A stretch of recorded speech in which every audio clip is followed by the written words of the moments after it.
Tuloy pa rin pala mga kababayan yung Senate hearing para kay Kibuloy. Kahit binabaha, lalo na po dito sa aming lugar at maulan kahit sa Metro Manila. Suspended na rin po yung trabaho. Pero yung Senado tuloy pa rin sa kanilang trabaho at ang ating Pangulong Bongbong Marcos, mga kababayan, tinulong na yung mga disaster officials.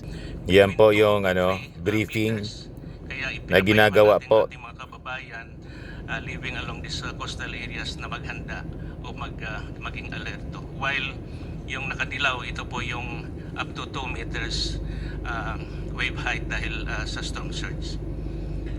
Next slide please.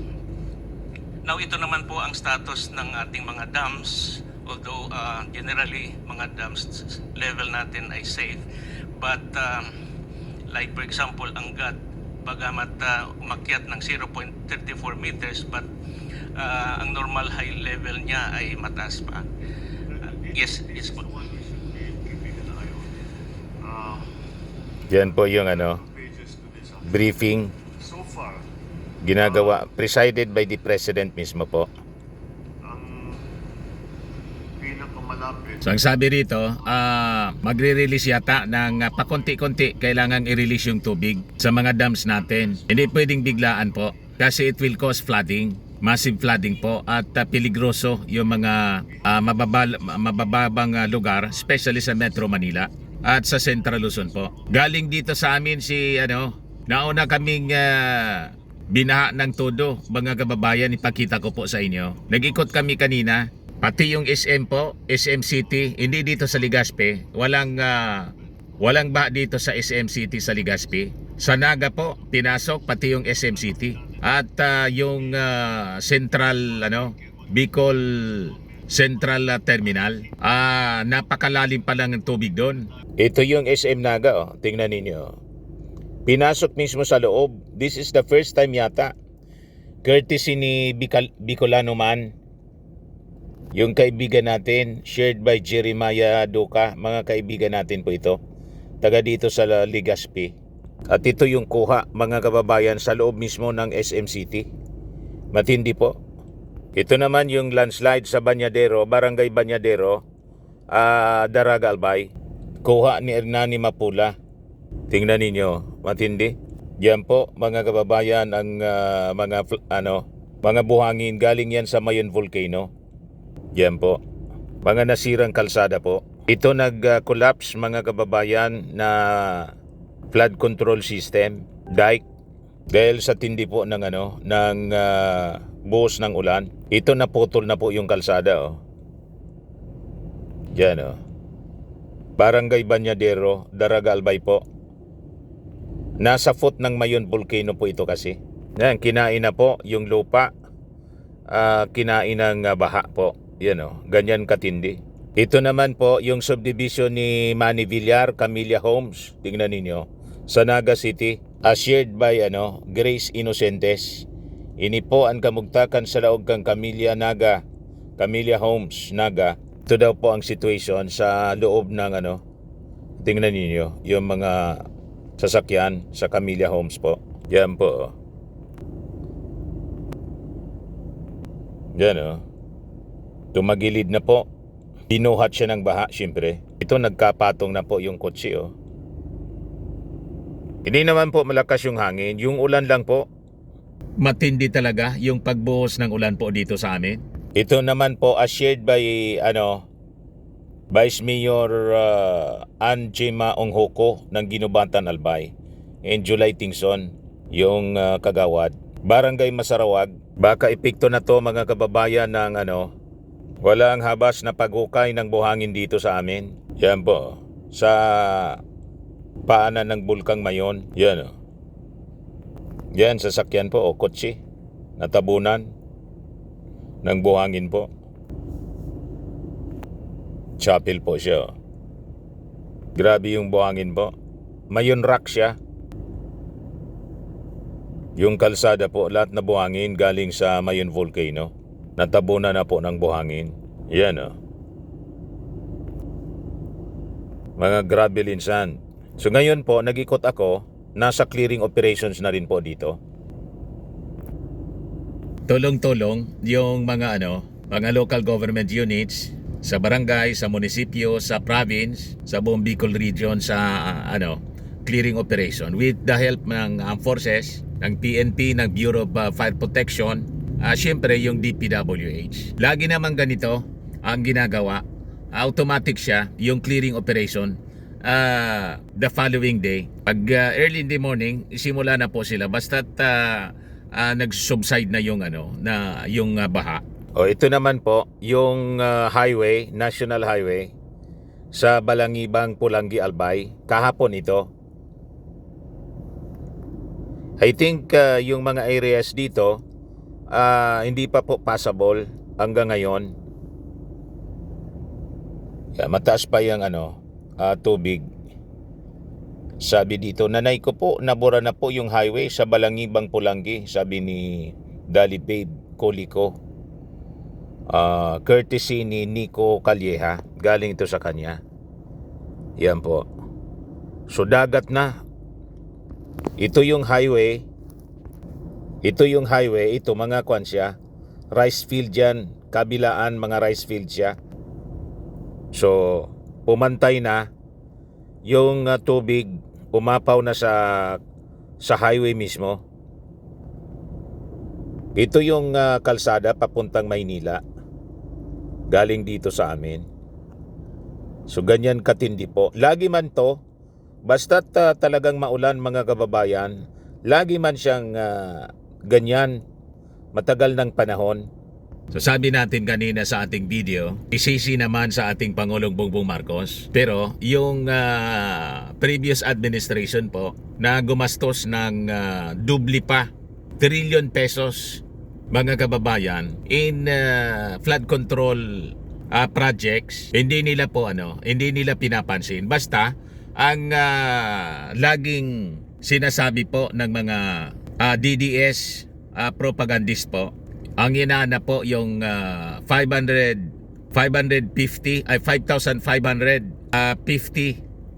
anyang flood control projects. Pero yung 11,000 during the time of Digong, hindi nila inaanap kung nasaan yon na 11,000 plus na flood control projects as reported ng DPWH. Kahit disaster po, matindi ang propaganda ng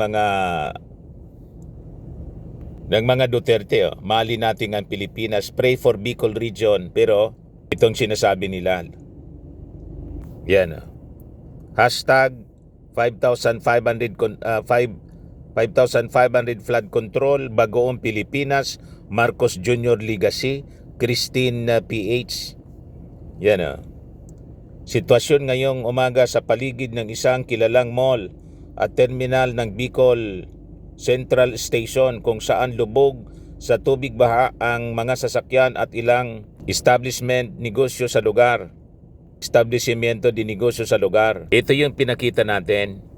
Yung SM ito po, SM Naga. Yan, lubog sa baha po yung SM Naga. Ito yung Bicol Central Terminal.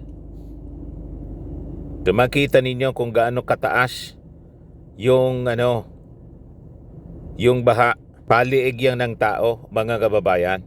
Ngayon, wag na lang natin pansinin ang kasamaan, mga kababayan, nitong mga kampo ng Duterte po. Talagang ganun ang ugali po nila. Ignoring yung mga kasalanan nila, kapabayaan nila, kakulangan nila. Pagkatapos, ang sisisihin yung ating Pangulong Bongbong Marcos. Ang ating Pangulong Bongbong Marcos, hinahanapan nila ng solusyon sa baha 3 years pa lang. Yung 6 years ng kanilang Pangulo, ni Digong, hindi po nila inahanap kung saan napunta yung flood control projects ng previous administration. Ganon sila katindi, mga kababayan. Ngayon, sabi natin, kahit masama yung panahon sa Metro Manila, tuloy pa rin yung hearing sa Senado kay Kibuloy.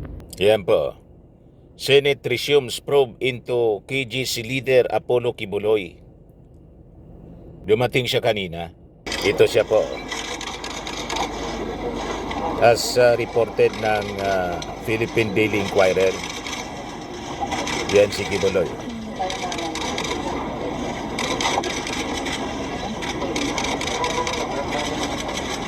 Yan po si Kibuloy.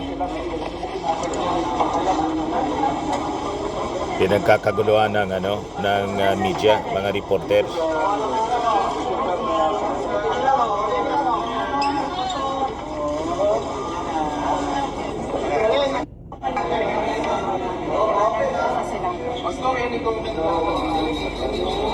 Yan po, ongoing siya.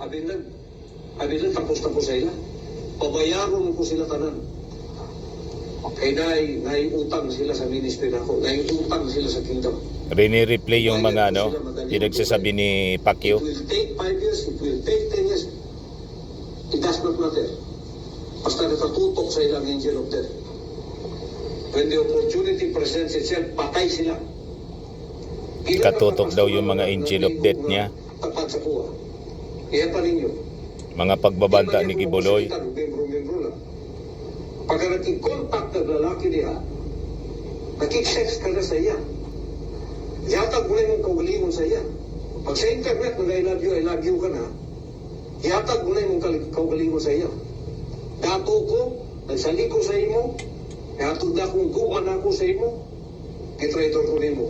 Driver, gitraitor ko nimo. Masaya akong buhato. Dato ko, para mabawi akong tungo, masaya akong buhato. Ikaw ugang driver, patyon ta ka. Siguraduhin na ako mamatay mo doon. Dito pa ako makabawi sa tungo. O bitaw ang Muslim, doon ay honor killing. Dili na mo katalikod na ng ministry. Hindi mo mga matay. Kung yung pagtuo, pwede mo matalikod. Ngayon na kay gusto ninyo matalikod. Sulod daw mong NPA ba? Isang kadre ka lang, sulod ka NPA. Pagka naka-lecture na ka, kapila sa ilaha, di ka nakagawas. Pag di gawas ka, kukulong ka, patyon ka. Sulod mong mafia, sulod mong gobyerno sa Amerika. Pag ipasulod ka ng mga confidential niya, tapos kalit-kalit mo talikod ka, di ka kukulong. Inani ang commitment na ako sa inyo. Wala na'y makatalikod sa inyo. Wala na'y makatalikod sa inyo. Wala na'y pwede mo traidor sa inyo. Pag nag-traidor mo, na'y magukod sa inyo. Patay dyan mo dito. Kapahamakan na inyong liyantuan. I-implement po natin. Anong unang-unahan ninyo na ba? Pakalaluman ninyo ang pangunang-unahan ninyo sa ministry na ako. Pamilya mo. Ikaw pa ni, may inahan ka din, may soul ka. Katuloy soul ni mo. At pinay mo yung soul sa gawas. Kung doon na ka na, wala ibili na na. Hinanakalalo ang commitment na ito dire. Pero nag-communicate mo lalaki, pagkatapos mag-report mo sa kuwa dire. Sampang niya mo sa akong balay, ang gusto na ako dire may tumano. Dili mo pwedeng mutuman dire sa gusto ninyo, matili na ako gusto. Kapuyon kung mga yung animal, anak pupag sa tanas dire ba? May ipugkuha ng mga moros, ng mga Muslim. Na yung mga babae sila magpa-prostitute sa ilang mga warriors. Para mawala stress. Tingnan nga po ang iyong weakness sa lalaki. Ilabay ninyo na kaya di na nakabubutol sa mahan. Kaya di mo na mong pastoral para sa anak lang mo. Mga kasama lahat ng mga victim survivors testimonies muna. At bahagi din po ito ng karapatan nyo marinig yung mga akusasyon laban sa inyo bago kayo magresponde. Gusto nang magsalita yata ni Kibuloy. Bibigyan ka niya ng pagkakataon na magsalita. Yes. Yes. Do you recognize the voice speaking in the audio file? Yes. Whose voice is that? This is the voice of Mr. Kibuloy. Okay. And well, I know that you don't understand Bisaya so well, but do you have a sense of what he was saying in this audio file? Yeah, because main senior in the kingdom, and she's main assistant of Mr. Kibuloy, like the one who like always guide him everywhere. Like, and he she also have access to his room the same as Mr. Kibuloy have access to her room. Okay. So, was she also your groomer?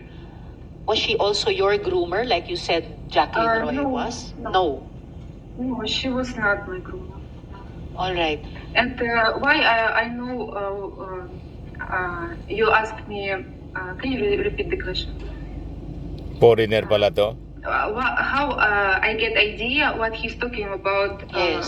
in this audio, even though I don't understand English, because I experience a lot of things in the ministry. And for example, the girls have Isa sa mga some victims love pala there. to?